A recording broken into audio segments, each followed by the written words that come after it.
Pride and Prejudice by Jane Austen. Chapter 1. It is a truth universally acknowledged that a single man in possession of a good fortune must be in want of a wife. However little known the feelings or views of such a man may be on his first entry in a neighborhood, this truth is so well fixed in the minds of the surrounding families that he is considered as the rightful property of some one or other of their daughters. "My dear Mr. Bennet," said his lady to him one day, "have you heard that Netherfield Park is let at last?" Mr. Bennet replied that he had not. "But it is," returned she, "for Mrs. Long has just been there, and she told me all about it." Mr. Bennet made no answer. "Do not you want to know who has taken it?" cried his wife impatiently. "You want to tell me, and I have no objection to hearing it." This was invitation enough. "Why, my dear, you must know.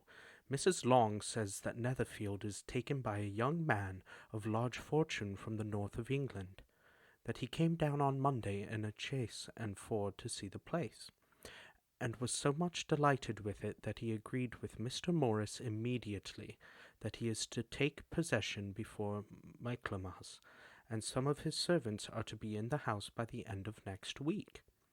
What is his name?" "Bingley."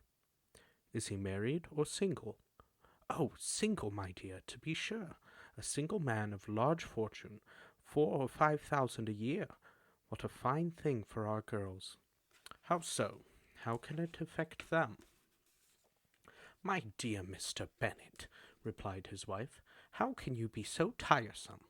You must know that I am thinking of his marrying one of them." "Is that his design in settling here?" "Design! Nonsense! How can you talk so? But it is very likely that he may fall in love with one of them, and therefore you must visit him as soon as he comes." "I see no occasion for that.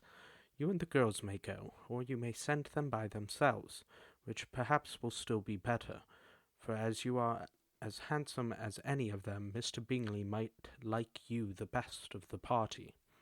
"My dear, you flatter me. I certainly have had my share of beauty, but I do not pretend to be anything extraordinary now. When a woman has 5 grown-up daughters, she ought to give over thinking of her own beauty. In such cases, a woman has not often much beauty to think of.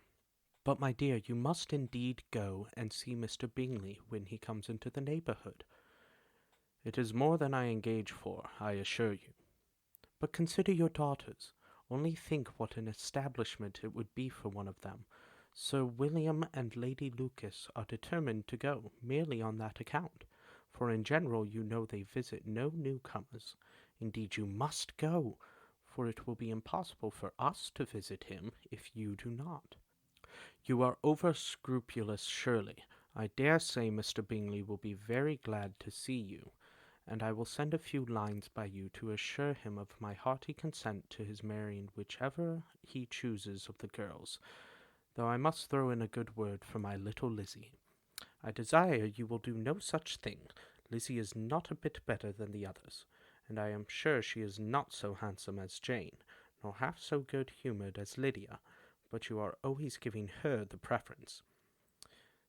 "They have none of them much to recommend them," replied he.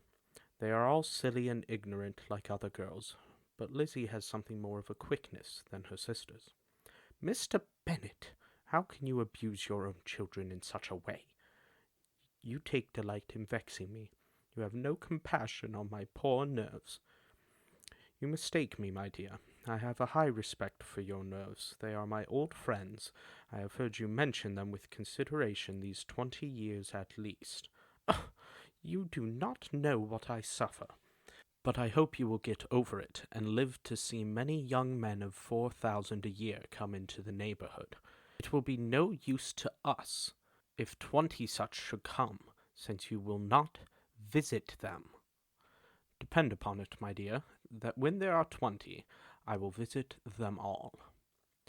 Mr. Bennet was so odd a mixture of quick parts, sarcastic humour, reserve, and caprice, that the experience of 23 years had been insufficient to make his wife understand his character. Her mind was less difficult to develop. She was a woman of mean understanding, little information, and uncertain temper. When she was discontented, she fancied herself nervous. The business of her life was to get her daughters married. Its solace was visiting and news.